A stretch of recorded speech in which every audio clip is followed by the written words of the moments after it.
Quiet, numbskulls, I'm broadcasting. Barry D is back with another All Politics Are Local.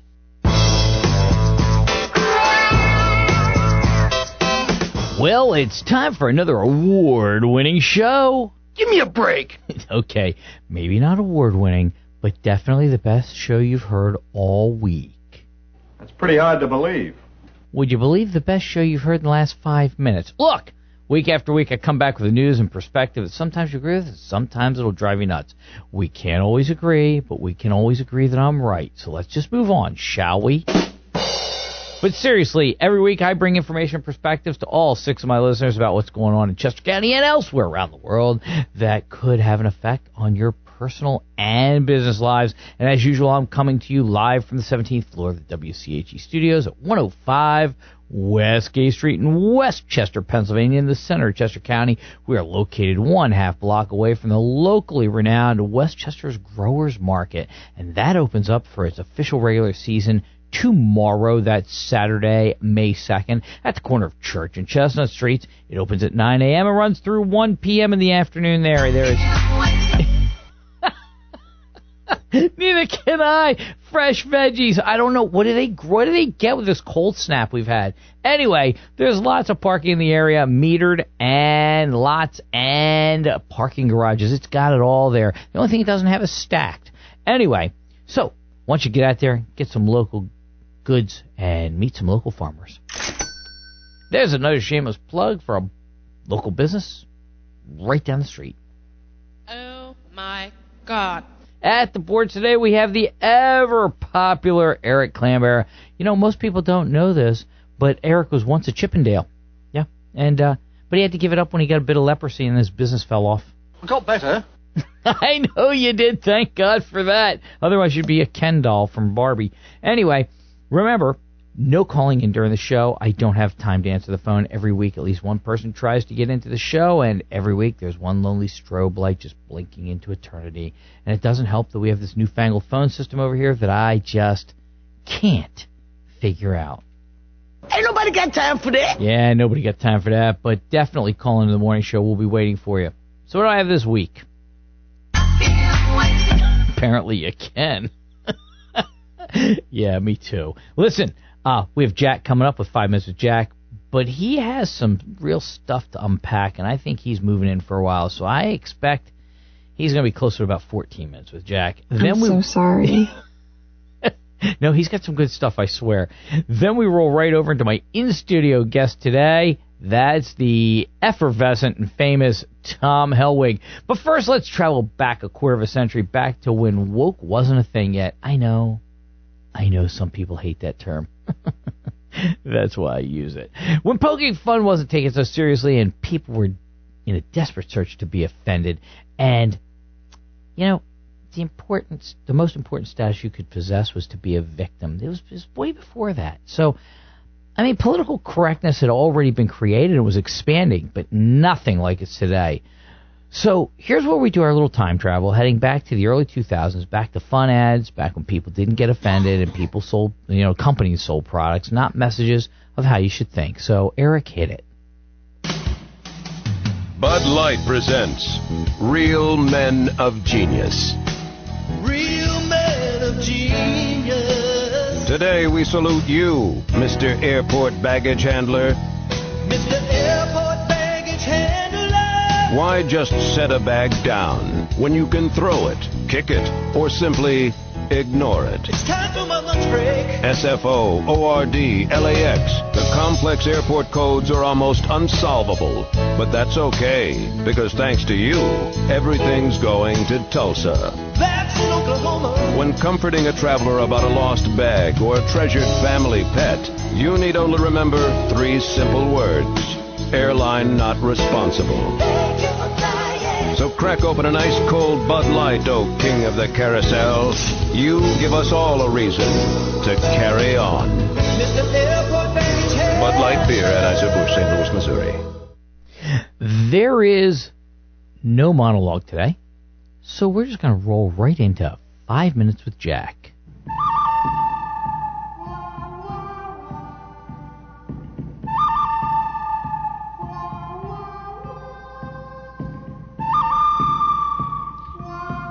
Morning, Jack. How are you? Doing quite well, sir, and you? Just wonderful, my friend. I understand you're out in, am I allowed to talk about this? You're out in Washington? Yes, in the great Northwest, and it is magnificent. It's the best time of year to come here. And can we talk about what you're doing out there? No, we just came out here to have dinner at the Space Needle. That's it. We just made a little trip to come out here for that. Okay. It has nothing And I to do encourage with, has everyone, nothing to do with the naval base or anything? Can Over neither Puget confirm Sound? nor deny that. Okay. Yep. Okay. Just wanted to check because Yep. I don't want people to be suspicious or anything like that. No, no need for suspicion or conspiracy theories here, Barry. I think we have enough of those. Yeah, true. Not the Warfare Center. Nothing about that. Nope. Okay. No, Okay, no. I think we've covered it. I hope you're keeping the country safe. Anyway. Yep. All right. Let's talk. We got 5 minutes with Jack. A couple things piqued my interest because I knew you were traveling, so I was kind of poking around. And Trump did this thing like a government-sponsored IRA. Have you followed that at all? He did, and what I think it's a great idea, Barry. He's asking it to mimic what federal employees have been receiving through the thrift plan. It starts out quite small for very low-income people. I think this is a good start for people to start seeing the power of a compound interest and compound dividends. I don't know, Jack. This kind of reminds me of, and look, I get it. Anything as a thrift plan or savings plan for people that don't make a lot of money, it's interesting you can do that. So there's a federal match on it, isn't it? That's exactly right. And it's up to $1,000 for an individual. And I think the numbers are probably going to move around a little bit, but I don't think that's the point. I really think it's the idea of giving power to people to allow their money to work for them. Again, the numbers are low. It's going to be difficult for people in the lower incomes to contribute that. But much like what Trump did with the accounts for kids, the Trump accounts, so this is the Trump IRA accounts, the Trump accounts for the kids, huge. And what he also did is he allowed philanthropists from all over the country, people that have made tremendous amount of wealth in this country from the greatness of the country, he allowed them to contribute to these accounts directly. So I don't know exactly how the mechanics of that worked, where it goes in a big fund and then, you just start going down a list of Social Security numbers. And money just starts aggregate. Whatever the amount of money is, you divide that by how many people there, and everyone gets a little slice. I think it's a good idea. I also think that it's something that both sides of the aisle could get behind. And this should be something that should be taken on for decades, not just during the second term of this administration. Well, as I was saying, it kind of concerns me in the fact that when Obamacare came out, it really wasn't selling you health insurance. It was selling you an insurance policy, because the very thought of it was the same people that they're trying to get insured, they couldn't afford the $6,000 base deductible. So how was that going to help them?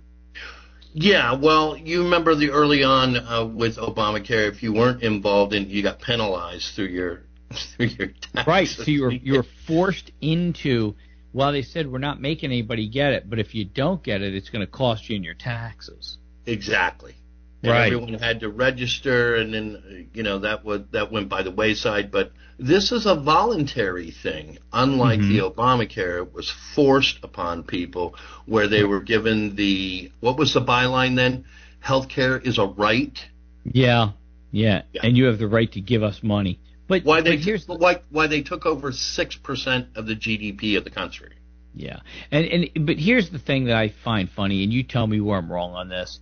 If you make $20,500 or less, you'll be eligible to get a match of up to $1,000, which is 50% of the first $2,000. So they're going to match you one for one. I put in $10, they're going to give me $10.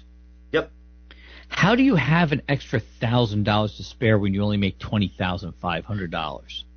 Yeah, I understand, and again, I think that's where philanthropy comes in. There's room for that, and also I think those numbers will change a bit. But Barry, let's keep in mind there's a lot of people that get tax returns that didn't really pay any taxes. True. They're getting $8,000 back in tax refund that they didn't contribute anything to. Right, and what you're saying is they take that and put $1,000 in? Yes, that's what I'm saying. I don't see those people doing it. I mean, it's going to be interesting to see how it works. Now, is this all taxpayer funded? That's my next question. No. I think the base of it is, but like I said, there's opportunities for people that have done very well in this country, that have huge amounts of wealth, and they could certainly do this. And that's the part I like about it. I will say this, Barry, we both agree I'm a small government guy. I like to see some of these programs that appear, or at least have the potential, lower income, and at least let them see the value of it so they pass it on to their children as well. Well, that kind of gives the audience and myself a little bit more to go with on this. I just want to say it's not going to be introduced until next year. So he signed the executive order, but it's not going to be coming into play until next year. So I'm sure there's a lot. It's going to take time for the government to set it up. Yeah, there's a lot of moving pieces here, but I like the idea, and he repeated more than once in his statement that it mimics federal employees, what they have access to. If that's the case, if it's good enough for the federal employees, why not for the self-employed, small business owners, part-time people? I mean, why not? I get it. Up to 41 million people are predicted to be eligible for it right out of the gate. You know, that's a little more than 10% of the population, so why not? That's outstanding. Good for them. Okay, so the next thing, big issue for the last few years, gerrymandering. Oh, boy. Gerrymandering. I mean, T-shirts, I see it at the polls every year when I go to the polls. People are all about stop the gerrymandering, which, by the way, both parties love, right? Because they can manipulate what area of the state they're going to be able to control by doing this gerrymandering. So there's never been an incentive to do it. But recently, people all of a sudden have started talking about this gerrymandering, and after over 100 years of it, 150 years or whatever, that now all of a sudden people are interested in it. So the Supreme Court made a decision. That's what I heard, and I also heard that the state of Louisiana is going to delay their primary in order to redraw their congressional lines more consistent to what it should be. I think it's 40,000 people per district, and it will not resemble a Rorschach picture. It'll be more symmetrical and, I guess, standard shapes, not what we've seen in the past with some of these redistricting. Like a pit of writhing snakes. We see this long line, just 2 miles wide, happens to go all the way up the side. 2 miles. I remember one for Jim Gerlach's district years ago. It jumped over to this. It was like this island out towards like Norristown. It was the most bizarre thing the way it was set up. Very bizarre how they set that stuff up. So that's a plus. Yeah, I'd like to see it get back to as square as possible. Pick the townships, get to enough that's going to get you to around 40,000, and be done with it. Exactly. Move on to the next one. And that means, that means the representative of that district needs to go into that district, live in that district, and represent that district. Yeah, absolutely. Because I just don't think any good comes out of gerrymandering. The party that's in power moves it around to appease themselves, and then they work that out. And I don't know how well it works or it doesn't work, but I just don't like it. I think it's stupid and needs to end. So that Supreme Court ruling worked for Louisiana. I'm guessing other states are on the chopping block for this, right? Yes, that's what I understand. What I'm reading is this, and what I understand is this: Louisiana believes that they can do it in time before the midterms. I don't know if other states have that type of bandwidth that they think they can do it. I want to say this: those crazy redistricting maps that we currently have based on race are not by happenstance. They were designed for a reason, to keep people in power. The incumbent always has an advantage, and during that time of their service, they make sure to shore that up as much as possible to all but guarantee re-election. I totally see that, and it's insanity the way they're doing it. So good for them. Now my question is this: the people that were wearing the end gerrymandering shirts and all that type of thing because they didn't want gerrymandering. Oh, yeah. How happy do you think they are? Because I think a lot of them it was supposed to be manipulation. I don't trust the people that were the anti-gerrymandering people when they kept saying this is a bipartisan thing, because first of all, both parties like it. Okay, I think the Democrats like it more than the Republicans, but both of them like it because they've manipulated it over the years. But then you have the people that are all about the anti-gerrymandering, and they tend to hang out at one party's booth more than the others when you go to the polls. And it's not the one that rhymes with Republicans.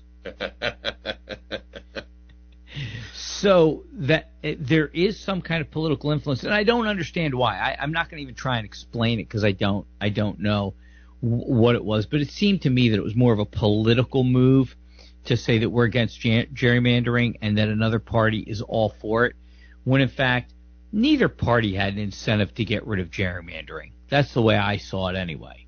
Couldn't agree more, and I think the gerrymandering, just stopping it altogether, removes that form of manipulation and maybe puts people on equal footing, because I couldn't imagine if you were running for a district and it's been all moved around. You know, you think you're going to your neighborhood because that's the district that you live in, but you're going 50 miles away. I've gone through 3 other districts to get to this remote area, like you said, with the island that, you know, crosses 2 highways. What are you talking about?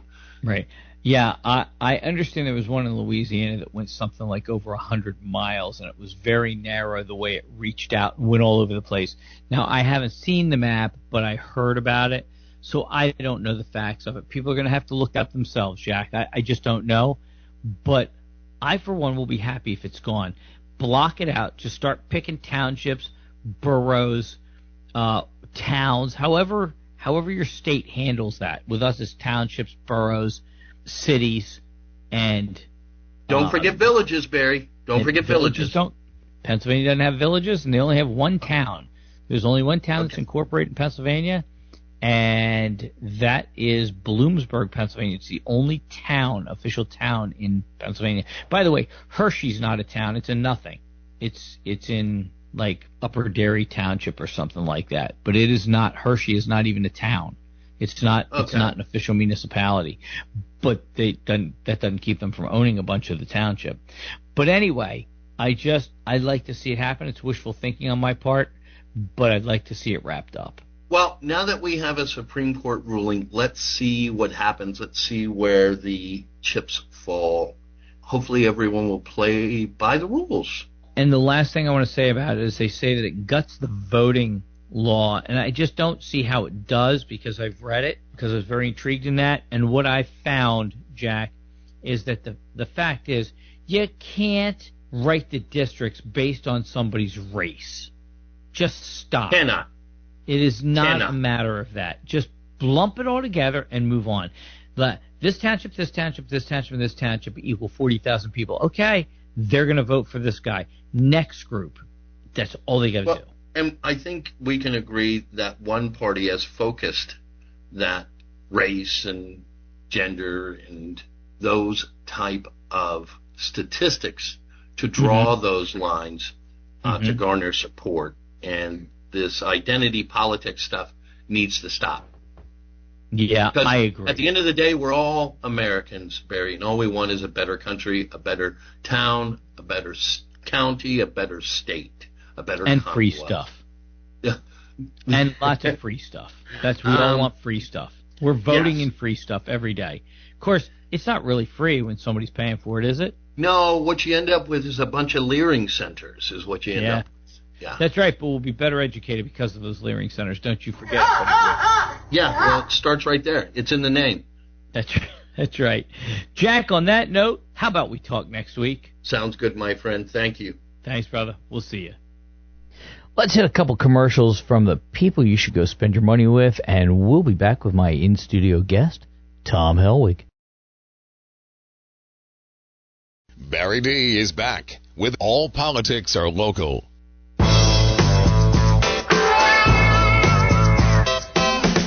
I am back with my in-studio guest for today, Tom Helwig. For those of you that have never heard Tom on my show, Tom Helwig, he has a breadth of connections and knowledge, having worked in the UAE, that would be the United Arab Emirates, for almost 10 years as a military contractor.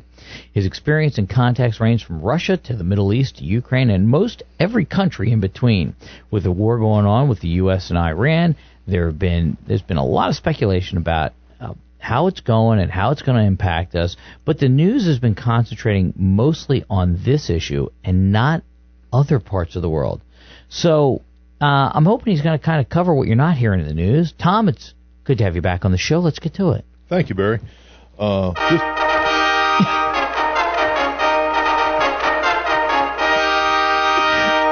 Those guys, they're just unbelievable. I didn't even tell them to come in. They just did that. Yeah, I keep them. They follow me. It's an entourage.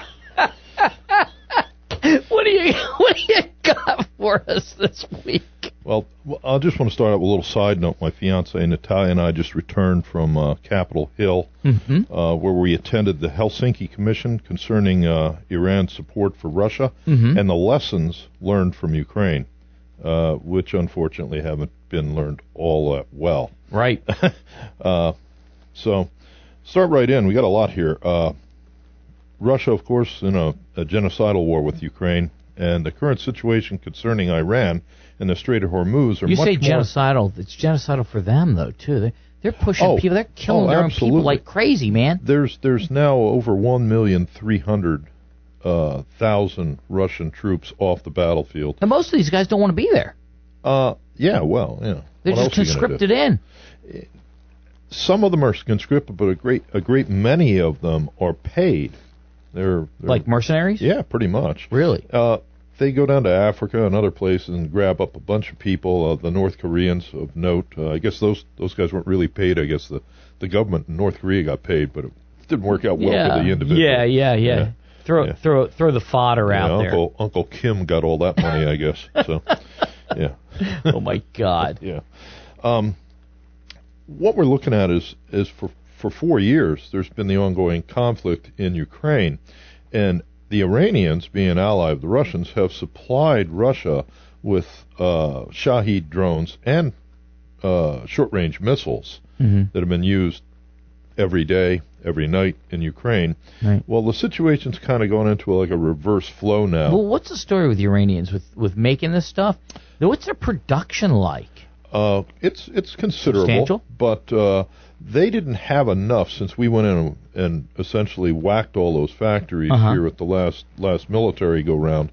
So now they need these, and they're backloading them from Russia. Russia built a huge factory in a place called Yelabuga, which is a province, an economic zone in Tatarstan. Oh yeah, I've actually gotten the travel brochures on that. Yeah, it's a hot spot. Yeah. So they operate this huge factory, by the way, staffed with a lot of young African women and other lesser paid economic country. You know your economy in your own country sucks when you're willing to go to work in Russia.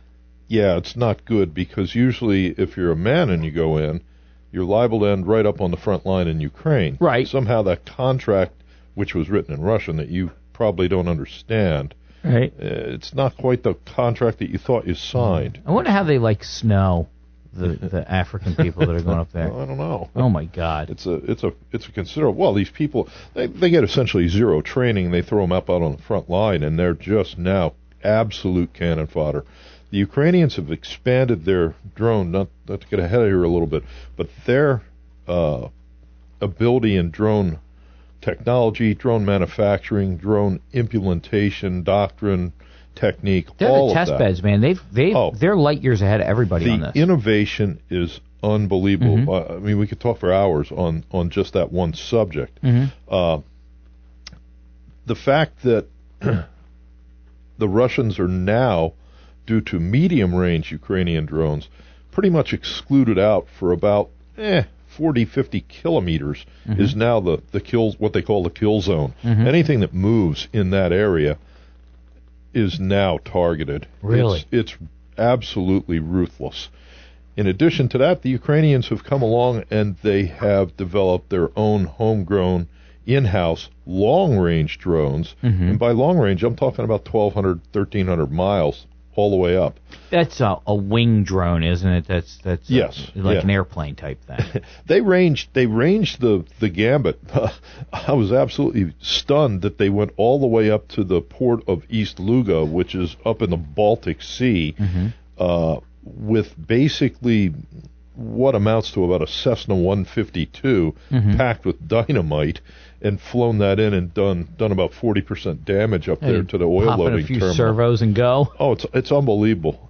How that is happening is quite stunning.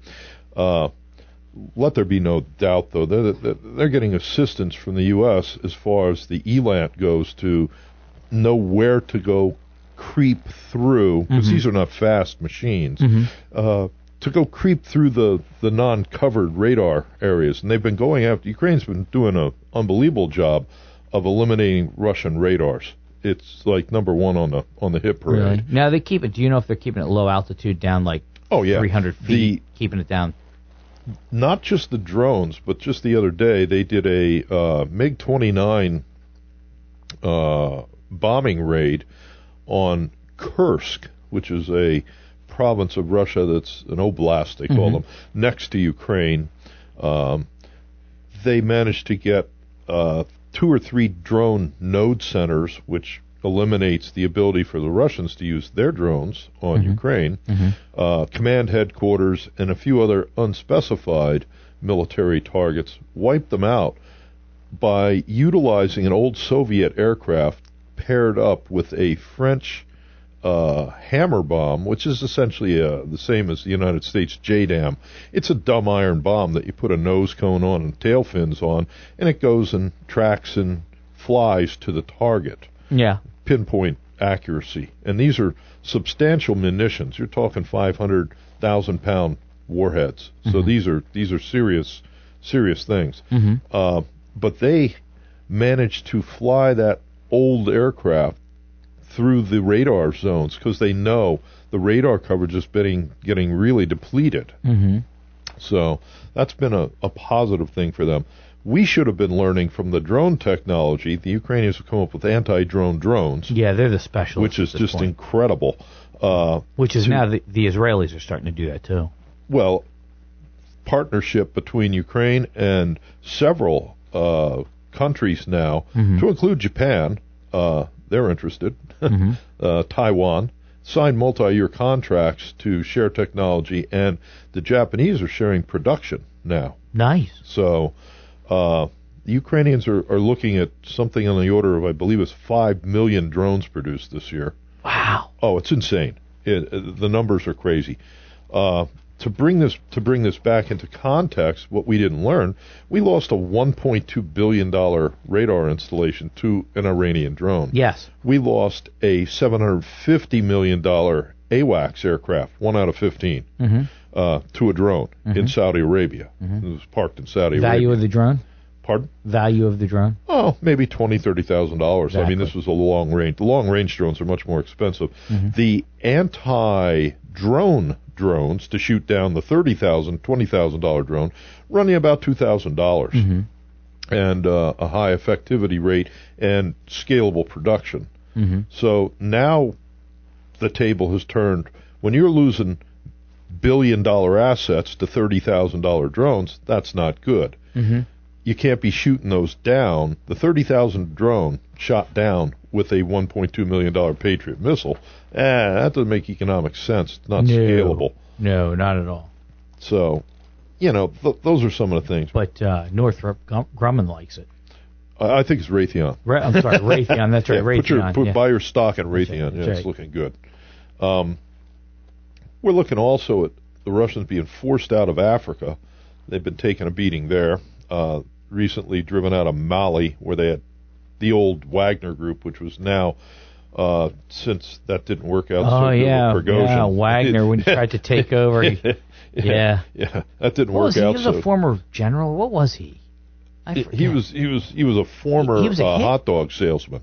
Is that what he was? Yeah, he was a caterer. But he was basically like their mercenary guy. Yes. And then he decided he was going to go after the Russians. He was unhappy with Mr. Putin. He wanted a little a different arrangement as far as like supply went. Yeah, but that didn't work out well. No, for him, it didn't end well. He took a flight and didn't land. Yeah.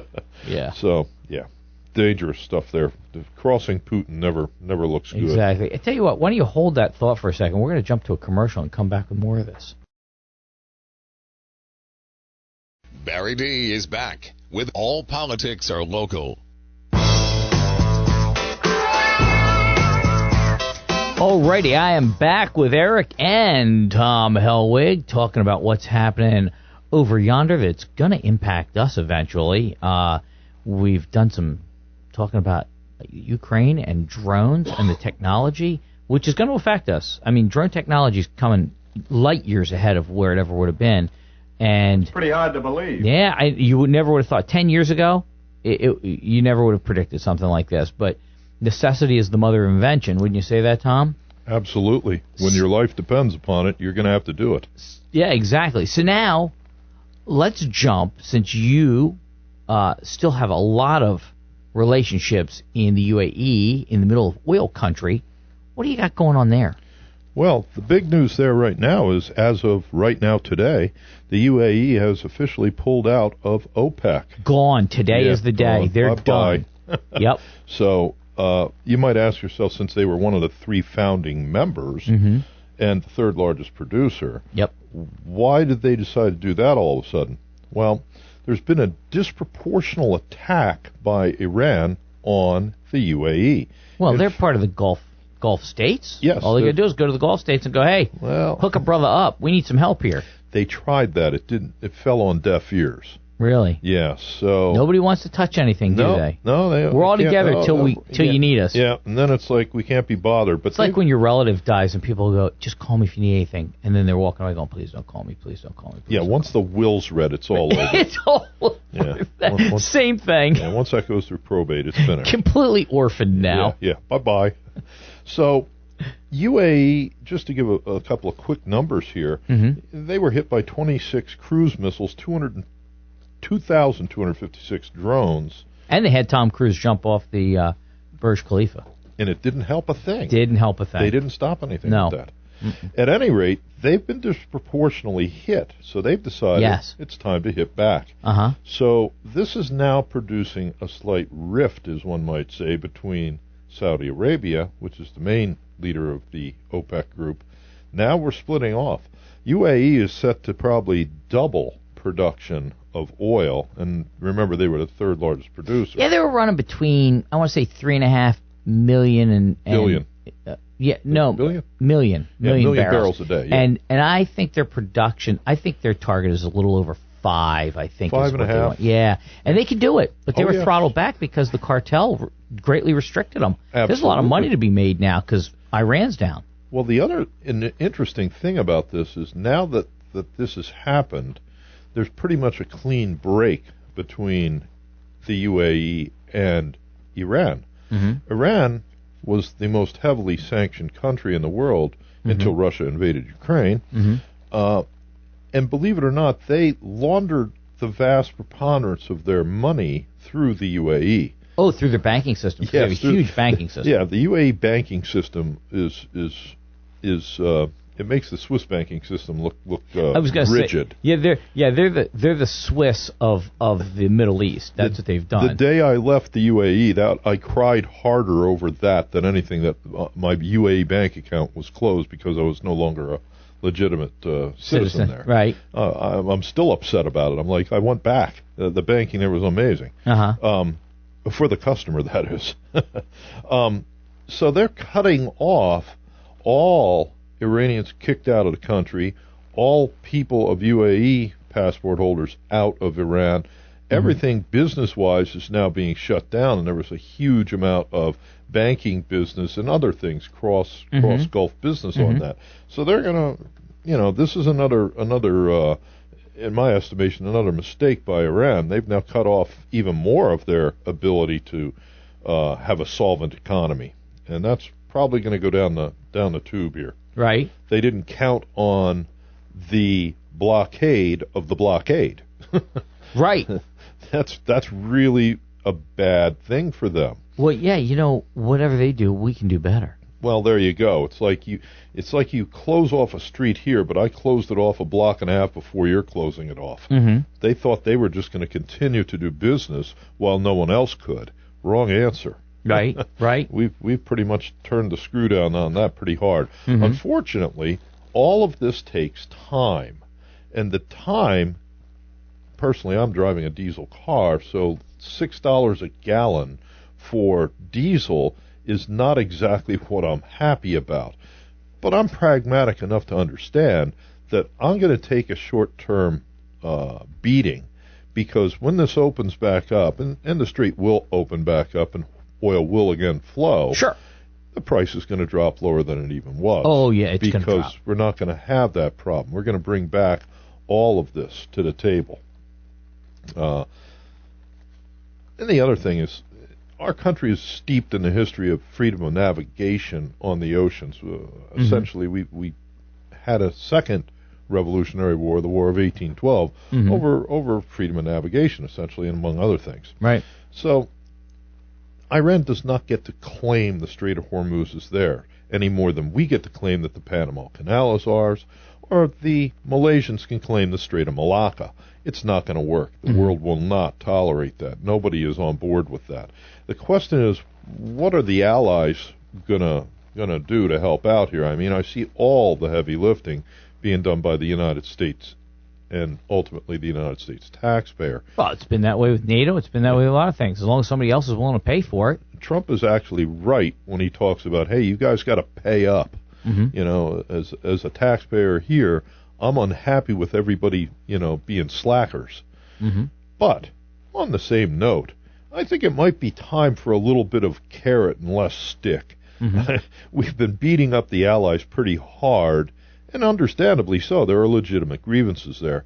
However, we've got to be a little bit more pragmatic about, these are allies. We can't just continue to use a stick on them. We have to have the carrot come into play.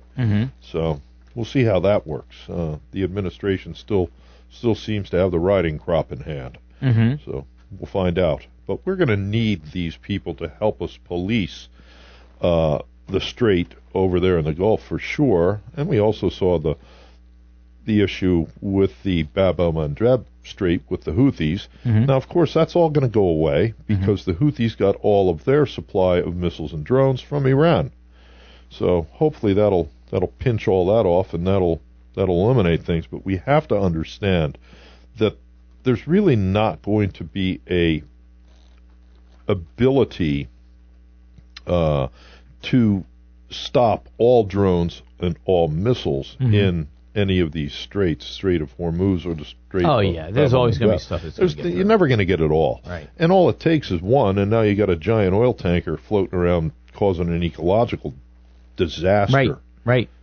Something the Russians are learning about right now, as they have just had one of their export terminals on the Black Sea utterly obliterated. The Ukrainians came in with long-range drones and literally whacked them right out. The whole place burned for actually it was 5 days. It was on fire. And the rain that came, the weather shifted, and it was literally black rain. Oh, my God. Yeah. So. Well, I can tell you, anybody who's buying Luke oil, just stop. That's Russian oil. Yeah, that's not good. Just stop buying Luke oil. Yeah. Listen, we got about 3 minutes. We have to jump to another commercial. I'm gonna jump this into you. Met with a guy the other day in my office from 30 years at Chevron, and he was talking about the Strait of Hormuz issue. It's interesting because it is going to have an impact here in the United States, right here in Chester County, and I'm going to advise people on this. synthetic oil. All the new cars are synthetic oils. The oil passages are getting smaller. You put dyno oil in, and it can sludge up over time, and you just haven't got the flexibility that you had in the old motors. Well, Saudi Arabia is the number 3 producer of the material that you need for that. That's the polyalpha olefins. And now the United States dominates it, then it's the EU, then Saudi Arabia, but they're on like a Vision 2030 or something where they want to be the number 1 people for that. But you have to make that out of natural gas. And then you have to transport it. Well, it has to go through the Strait of Hormuz. And now they're not going to do that, so it looks like they'd probably have to use the UAE, and they'd have to truck the material over so then it can be processed into the final synthetic oil wherever it's going, right? But now it looks to me, with what you're saying, that's going to be a problem too. Yeah, there's a little bit of the relationship between the Kingdom of Saudi Arabia and the United Arab Emirates has always been very, very close. Mm-hmm. In fact, when I lived there, I lived on King Salman Street, which was to honor the Saudis. Mm-hmm. That is getting a little bit more difficult as time goes on. There's been friction over in Somalia and a few other places, Yemen in particular. They've pretty much been backing opposite sides in these insurrections, yes. And that hasn't gone over well. And now the Saudis are undoubtedly very unhappy with the break of the UAE to remove itself from OPEC. Right, because that was its baby. Yes, it's not the relationship's not as nice as it was before. Yeah, we're going to jump to a commercial real quick, and we're going to come back because I'm going to talk about how that's going to affect Chester County residents. Barry D is back with All Politics Are Local. Alrighty, I'm back talking with Tom Helwig about what's going on over in the Middle East and the Russia-Ukraine war. And so we left off talking about the POAs, the polyalpha olefins, and that is the basis for your synthetic oils. And it's made out of natural gas. And Saudi Arabia is becoming kind of the kingpin over there. They're working to be the people, but right now they supply most of that synthetic oil base to Asia and the Middle East. But they're going to have a harder and harder time moving it now between the Strait of Hormuz, and as you're talking about, it's tensions, a little bit of tensions with the UAE, not like they're going to war. They're just going to go, yeah, you handle that on your own, right? So here's where we're going to have the problem, ladies and gentlemen. You can't ship that through pipelines. You can do only crude with that. This is a specialty product. It goes by ship, and you can't get it that way. Now you can't truck it to another place that's going to be able to then put it on a ship that's going to skip the Strait of Hormuz. So you're going to start to see shortages in the next probably 3 to 9 months. They're going to start to short out over in Asia and the Middle East. So they're going to start leaning on the EU and the United States to supply synthetic oils, which is very important to you because you need it for your car. So you're going to start to see the rise in that. And you could go back to, natural dyno oil for your car, but not recommended by the manufacturer with good reason. So I would recommend to anybody that changes their own oil or has friends that can change your oil, you're going to start to see a serious rise in the synthetic oil. Buy it now. I would stock up for a 2-year supply because even when they get this fixed, it's going to take time to get things back in order. So I would say I'm actually going to be picking up a bunch of it for my vehicles because I have 5 of them. So I tend to go through a lot of oil. I go through gallons and gallons and gallons of oil every year. So I'm probably going to pick up probably 30 gallons of it to carry me through the next couple years just because of that. The worst thing that's going to happen to you is you're going to have oil, right, if it doesn't go up. If that happens and nothing happens to this.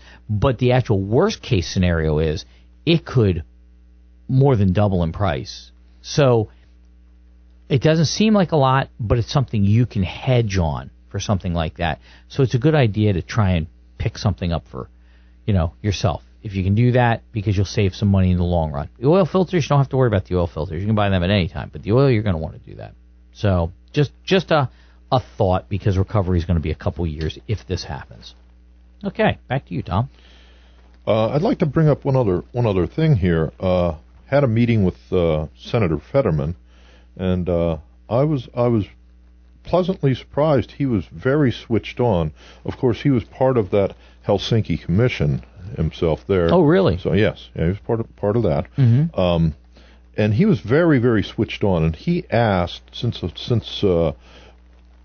my fiance and I, with our group down in Washington, saw many senators and many congressmen, and I have to tell you, he asked a couple questions that were by far and away more insightful than most of the others. He's really tuned in, huh? He's watching what's going on. I was shocked. I really was. I was positively impressed. Here's somebody who's actually doing his homework. A former stroke victim, and he's doing better than the ones that haven't had strokes. Yeah, it makes you wonder. At any rate, he was asking a couple questions. Primarily, he asked about corruption in Ukraine, and which is a common, a lot of talk about that. Yes, there is. Mm-hmm. Far less than there is apparently in our country. Yeah, at least Minnesota. At any rate, don't worry. Governor Walz says they've been on it. Don't even try it in their state. So absolutely. He's on it. He's on it. So you're good. Well, don't worry. California's probably going to outshine them here shortly. Oh, my God. Need hospice care? We won't be there, but we'll take the money. Yes. But at any rate, Natalia had lived in Ukraine for most of her life, was born, raised there, and also was involved in politics there. So she has a inside track on all that. Essentially, and if you've been there, you can see and understand, most of the corruption in Ukraine was born out of the Soviet era. The transplants. Yeah. The Russians that came over, they're pretty much involved in most of that double dealing and backroom stuff. And that's slowly been routed out. They have more to go. Obviously, any government has corruption. They all do. Matter of how much is debatable for each one. But they have that more under control, and I would say even here at this juncture, because people there simply can't afford to have money that's supposed to be going for weapons and ammunition and things like that. You can't risk that stuff. Yeah, it's like, hey, wait a minute, they're blowing up my apartment, my dam, my They nailed somebody on that recently, didn't they? They've nailed many, many people. They've been going through people over there pretty fast, eliminating corruption. Like there was one guy taking a briefcase or suitcase of money out, and they were like, nah, not so fast. Most of the corruption there now seems to be in recruitment. You want to not end up on the front line, you can buy your way out of that. Kind of like we did here in this country during the Civil War up in New York. Yeah. We had a little bit of that going on. But they've clamped down on a lot of that, and they've gone through a lot of it. The other question he asked that I thought was hugely insightful was he asked that since there's been so much bloodshed and so much carnage over there, how much more will the Ukrainians be able to withstand? And that was a question I could answer very readily, knowing a great many of them over there. And the capacity to absorb that is simple. You hear all the time about mineral deals and things of that nature and real estate territory. Right. Let me tell you, the Ukrainians are not fighting for that. They're fighting for each other. They're fighting for their lives. All they have to do is turn around and look at what happened during the 30s in their country, which was known as the Holodomor, where 10 million of them were starved to death. Starved to death. They just starved. Yes. They didn't kill them. They starved to death. Stalin came in and said, "We want your grain," and that's the end of it. Yeah. And when you put wasn't the Russians' fault. They just starved. Yeah, this just happened.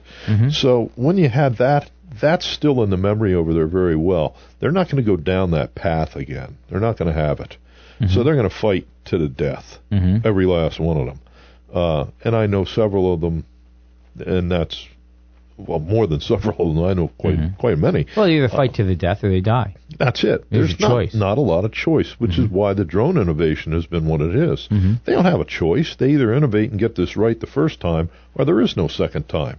So their back's against the wall. So they're doing good with that. Before we leave, and to bring something a little closer to home here, there is a local 501c3 nonprofit that will be supporting and rebuilding Ukrainian schools and clinics. Mm-hmm. And I'd like to give the name of that. It's go ahead. It's Pavuk Spiders Net, which is a combination of the Ukrainian word pavuk, which is a spider web. How do you spell that? If you go to www.pavuk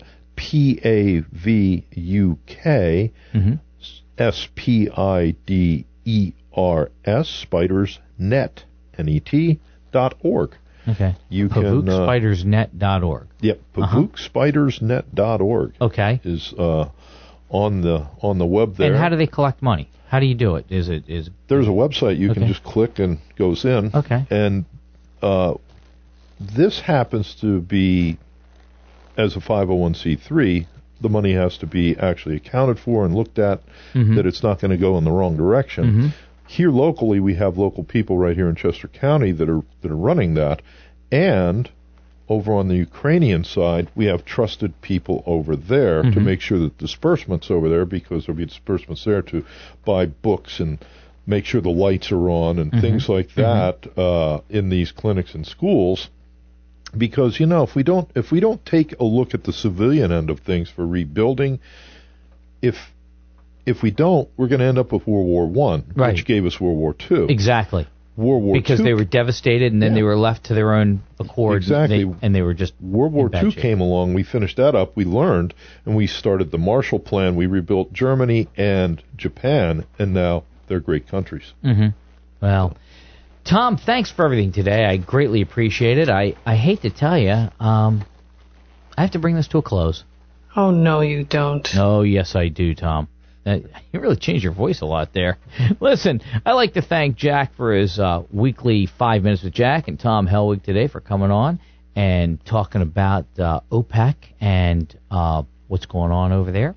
And as always, I have my eternal gratefulness to Eric Clambera, my trusty producer and the host of the morning show, of which I have the honor of co-hosting with him on Mondays and Wednesdays. Now, interestingly, Eric told me that working with me makes him appreciate life, because if he can get through working with me, he can get through anything. You know better than that. That's right. So join both Eric and myself on the morning show together from 7 to 10 a.m. on Monday. We have news, weather, traffic reports, and we talk about what's going on in the world today. In fact, we have a political segment with Dan Truitt and somebody else, because there's always a floating guy on the other side. But that's between 8:15 and 9 o'clock. It's always interesting. There's a lot of great stuff. And you can call in afterwards, and we can continue those conversations. So all you have to do is call in. So call. I don't want to have to come to your house about this. Go ahead. Make my day. Listen, if you want to know what's going on around the country, hang out with us. The county and the country. Hang out with us and mention WCHE to your friends, because we're just too good to not share. And if you like my show, take the time to send a nice note to WCHE at 953WCHE.com. And some people say my show gives them anxiety. Really? You know what that means? I'm so sorry. Yeah, not. Every week from the beginning of this show, I mention the Duchess of Broadcasting, Donna Saul, the manager right here at the station. Last week she even said she was going to pay for my vacation, Tom. She said, well, I told her. I said, I could really use a getaway. And she told me she was happy to send me anywhere. She'd buy me a one-way ticket somewhere far away. You're killing me, Smalls. Yeah, I know.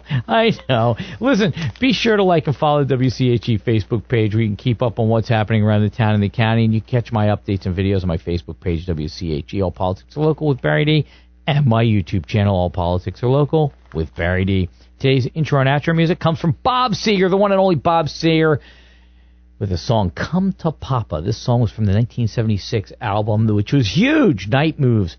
The song was never released as a single. And the final advice of the day, reading about self-improvement is good. Self-improving is much better.